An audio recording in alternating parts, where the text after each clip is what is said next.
വധശിക്ഷ ഉടൻ നടപ്പാക്കും. നിമിഷപ്രിയയുടെ മോചന വാർത്തയിൽ പ്രതികരിച്ച തലാലിന്റെ സഹോദരൻ. നമസ്കാരം, കൊട്ടാരക്കര മീഡിയയിലേക്ക് സ്വാഗതം.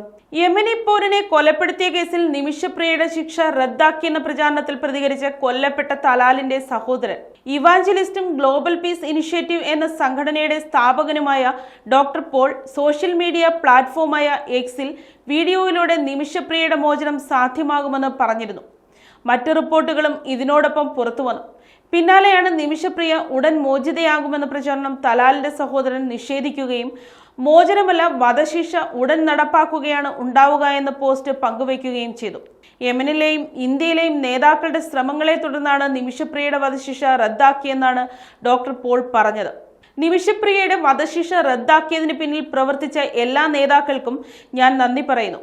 ദൈവകൃപയാൽ നിമിഷപ്രിയ ഉടൻ മോചിതയാകുകയും ഇന്ത്യയിലേക്ക് മടങ്ങിയെത്തിക്കാനാകുമെന്നും ഡോക്ടർ പോൾ വീഡിയോയിൽ വിവരിച്ചിട്ടുണ്ട്. ഇക്കാര്യത്തിൽ പ്രധാനമന്ത്രി നരേന്ദ്രമോദിക്കും ഇന്ത്യൻ നയതന്ത്രജ്ഞർക്കും അദ്ദേഹം നന്ദി അറിയിക്കുകയും ചെയ്തു. വിവിധ ദേശീയ മാധ്യമങ്ങൾ ഇക്കാര്യം റിപ്പോർട്ട് ചെയ്തിട്ടുമുണ്ട്. എന്നാൽ കേന്ദ്ര സർക്കാർ ഇക്കാര്യം സ്ഥിരീകരിച്ചിട്ടില്ല. അതേസമയം ഡോക്ടർ പോളിന്റെ അവകാശവാദം വ്യാജമാണെന്നാണ് യമനിൽ നിമിഷപ്രിയയുടെ അമ്മയ്ക്കൊപ്പമുള്ള സാമുവൽ ജെറോം വ്യക്തമാക്കിയിരുന്നു.